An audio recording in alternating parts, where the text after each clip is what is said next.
కొత్త ప్రభుత్వం ఏర్పడి 2 సంవత్సరాలు కావస్తున్న జిల్లా కేంద్రం కాకినాడలో పౌర సౌకర్యాల పెంపుకు సంబంధించి ఎటువంటి అభివృద్ధి నిర్మాణ పనులు జరగడం లేదని పౌర సంక్షేమ సంఘం కన్వీనర్ సామాజికవేత్త దూసర్లపూడి రమణరాజు పేర్కొన్నారు. ఈ సందర్భంగా రమణరాజు మాట్లాడుతూ గత 2 సంవత్సరాలుగా కనీసం రోడ్లు, డ్రైన్లు, కల్వర్టుల నిర్మాణం చేపట్టడం లేదని అన్నారు. డిప్యూటీ సీఎం గారు ఇప్పటి వరకు కూడా కాకినాడ జిల్లా హెడ్ క్వార్టర్లో కాకినాడ కార్పొరేషన్ గురించి పట్టించుకున్నటువంటి జాడలేదు. కాబట్టి రాష్ట్ర ముఖ్యమంత్రి గారిని పౌర సంక్షేమ సంఘం ఏం కోరుతుందంటే, అయ్యా ఈ స్మార్ట్ సిటీలో కోట్లు ఖర్చు పెట్టి చేసిన పనులన్నీ కూడా వృధా చెందాయి.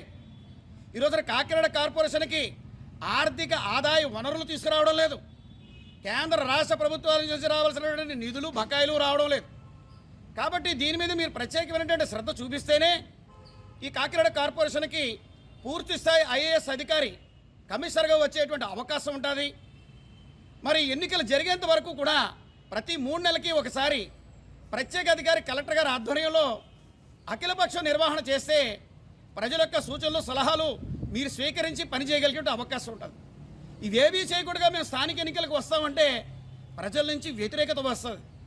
అదేవిధంగా ఆస్తి పన్నులు పెరగకుండా నియంత్రణ చేస్తామని ప్రభుత్వం హామీ ఇచ్చింది. మరి ఆ విధంగా చర్యలు చేసుకోకపోవడం వల్ల రేట్ పేర్స్ కూడా ఆగ్రహంతో ఉన్నారు.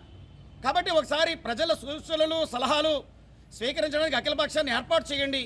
సీనియర్ ఐఏఎస్ అధికారిని ఇక్కడ కమిషనర్గా నియమించండి.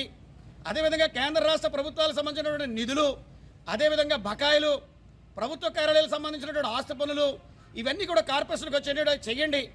అదేవిధంగా కార్పొరేషన్ ఖజానాకి ధనం చేరే విధంగా చేసి ఈ కార్పొరేషన్లో రెవెన్యూ, టౌన్ ప్లానింగ్, అదేవిధంగా ప్రజారోగ్య విభాగంలో ఉన్నటువంటి అవినీతి దళారుల దండాన్ని పూర్తిగా తొలగించాలని చెప్పి పౌర సంక్షేమ సంఘం కోరుతూ ఉంది.